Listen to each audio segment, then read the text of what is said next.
Hi guys, welcome to this mini tutorial.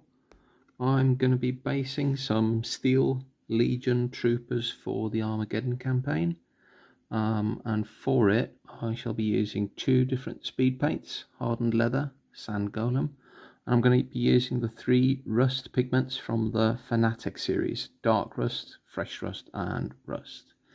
The end result should be something like this. So as you can see, a quite dark but varied desert base tone, and this is quite fast actually. I start off with the rust pigments and I apply these like quite randomly, varying which ones I choose around the edge of the base here, putting in a bit of the dark rust as well, just for variation. I then go for the Sand Golem speed paint. Now, usually speed paints are going to give you this two-tone, but that's actually not what I'm after here. So I'm purposely ruining that effect, but the rust pigment colours are adding their nice coverage to the very easy flow of the speed paint. So even though I've got a surface that's very uneven, very rugged, it's still flowing nicely everywhere. What I do afterwards is I take the hardened leather and just apply a bit of that here and there, and that's going to flow really nicely, and it's going to mix very much like a watercolor would, and you can see it just creeping in to the areas that I finished before, and it's going to give me this kind of blanchy grimdark effect to my bases, which I think is quite nice.